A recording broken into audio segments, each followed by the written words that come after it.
تصور کن روی یکی از بزرگترین دریاهای نفت دنیا خوابیدی. ولی وقتی در یخچال رو باز می‌کنی، فقط هوای گرم می‌خوره توی صورتت. بوی نفت از زمین بلند میشه، اما بوی نون از خونه‌ها میپره. در ونزوئلا دقیقاً همین تناقض بود. طلای سیاه زیر پا و شکم‌های خالی روی زمین. امروز می‌خوایم داستان سقوط ونزوئلا رو بگیم، نه مثل دعوای حزبی و تیتر خبری، بلکه مثل یک روایت واقعی که وقتی خوب نگاهش کنی میفهمی چطور زیاد داشتن میتونه به هیچ نداشتن ختم بشه. و اگه تا آخر این ویدیو بمونی میبینی چرا نفت اگه تنها ستون یک خونه باشه یه روز میشکنه و سقف رو میریزه رو سر همه. ونزوئلا سالها با نفت شناخته میشد، کشوری که روی کاغذ جزو بزرگترین ذخایر اثبات شده نفت جهانه. عدداش اونقدر بزرگه که آدم فکر میکنه باید همه چی رو به راه باشه، ولی همین عدد بزرگ یه جورایی مثل طلسم عمل کرد. همه چی رفت زیر سایه نفت. دولت‌ها یاد گرفتن هر مشکلی رو با پول نفت بپوشونن، مثل اینکه روی آتیش یه پتو بندازی. وقتی قیمت نفت بالا بود، پول مثل بارون میریخت. برنامه‌های حمایتی زیاد شد، هزینه‌های دولتی بالا رفت و خیلی‌ها حس کردن بالاخره یه ذره از ثروت کشور رسیده به زندگیشون. اما همزمان یک اتفاق خطرناک افتاد. اقتصاد کم کم یادش رفت چطور بدون نفت راه بره. تولید داخلی لاغر شد، واردات چاق شد و کشور شبیه آدمی شد که فقط با یه دست غذا میخوره. اگه همون دست آسیب ببینه، کل بدن میفته روی زمین. اینجا همونجاست که چیزی به اسم نفرین منابع خودش رو نشون میده. نفت قرار بود موتور باشه، ولی کم کم تبدیل شد به فرمان. هر کی فرمان رو گرفت، مسیر رو هم تعیین کرد. نتیجه، به جای اینکه زیرساخت‌ها درست بشه و اقتصاد چند تا ستون داشته باشه، همه چی قفل شد به یک قیمت جهانی، یک عددی که مردم ونزوئلا هیچ کنترلی روش نداشتن. سیاست هم طبیعتاً وارد بازی شد با وعده‌های بزرگ و شعارهای بزرگتر. از اواخر دهه 90 میلادی برنامه‌های اجتماعی با تکیه بر پول نفت گسترش پیدا کرد. خیلی‌ها واقعاً تو کوتاه مدت کمک گرفتن و همین باعث شد یه بخش بزرگی از مردم بگن خب بالاخره یکی به فکر ماست. اما مشکل این بود که این همه چیز شبیه ساختن خونه روی ماسه بود. قشنگه، ولی تا وقتی که موج نیاد. یکی از تصمیم‌های سرنوشت‌ساز کنترل شدید ارز و قیمت‌ها بود. دولت می‌خواست قیمت‌ها پایین بمونه، پس برای کلی کالا سقف قیمت گذاشت و برای دلار هم راه‌های محدودی تعیین کرد.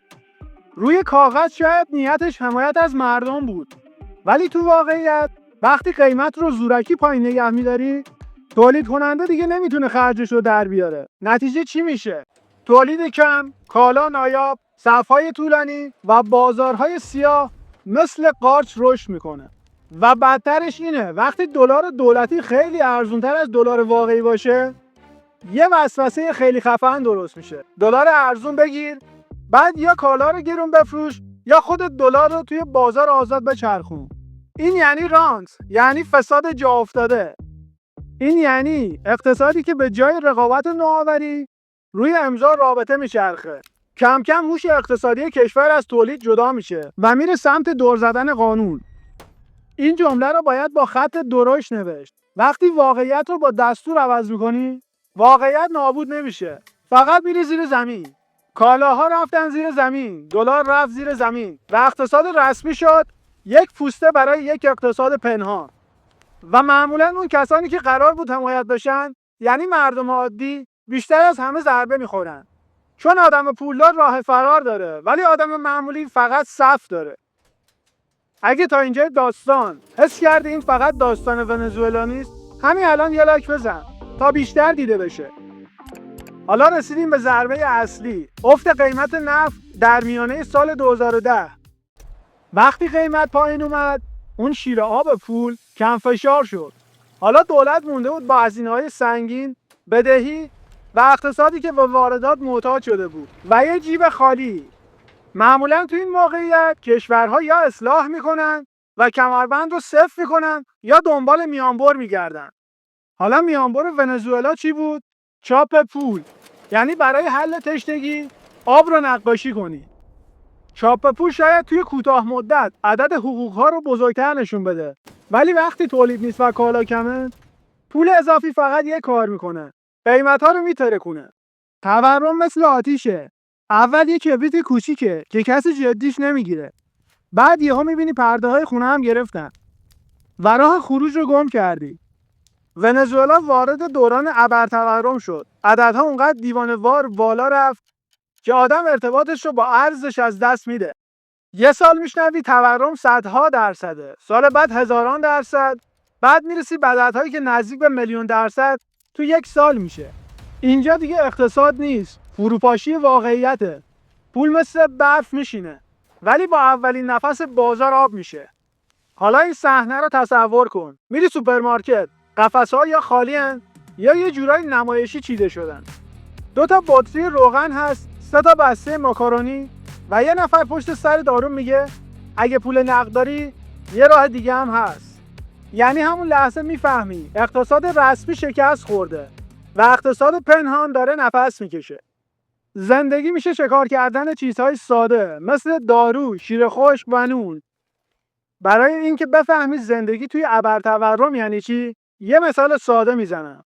آدم‌هایی بودن که برای خرید چند قلم جنس کیسه یا کوله پر از اسکناس می‌بردن. نه چون پولدار نبودن، چون پولشون بی‌ارزش شده بود. دولت چند بار برای راحت شدن حساب و کتاب از پول ملی صفر کم کرد. یعنی روی کاغذ عددها کوچیک شد، ولی تو زندگی واقعی درد همون درد بود. انگار برای درمان تب فقط دماسنج رو عوض کنی. توی همین دوره اقتصاد ونزوئلا شبیه بدنی شد که همزمان خونریزی میکنه و تب داره. میگن تولید ناخالصی داخلی طی چند سال چیزی حدود 3/4 کوچیک شد. یعنی کشوری که یه زمانی بزرگتر بود ناگهان آب رفت. وقتی کیک اقتصاد اینقدر کوچیک میشه، حتی اگر تقسیم عادلانه هم بلد باشی چیزی برای تقسیم نمیمونه. حالا پارادوکس بزرگ اینه که صنعت نفت هم که باید ناجی می بود خودش مریض شد. سرمایه گذاری کم شد. قطعه و تجهیزات دیر رسید یا اصلا نرسید. آدم‌های کاربلد یکی یکی کنار رفتن یا مهاجرت کردن و تولید نفت افت کرد. یعنی موتور اصلی کشور درست وقتی جاده سربالایی شد شروع کرد به خاموش کردن.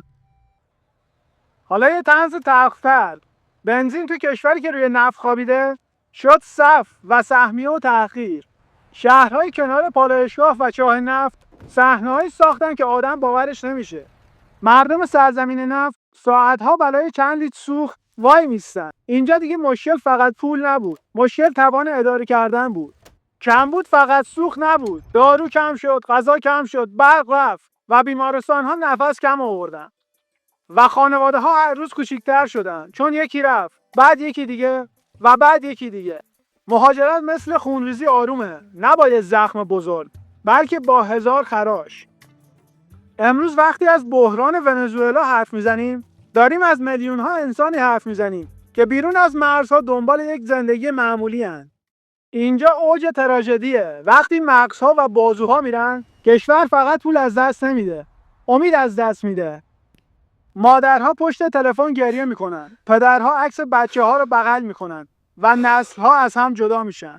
این جدایی دردناکترین تحریمه. تحریمی که جغرافیا میذاره روی قلب آدم. ولی انصافا باید اینو هم گفت که داستان ونزوئلا فقط یک علت نداره.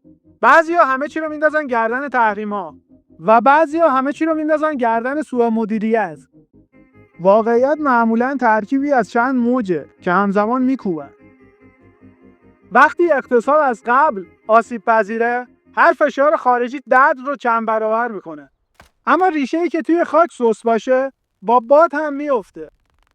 اقتصاد ونزوئلا مثل یک بالون بود که با هوای نفت پر شده بود که تا وقتی باد موافق می‌وزید، بالون بالا میرفت و همه دست تکون میدادن.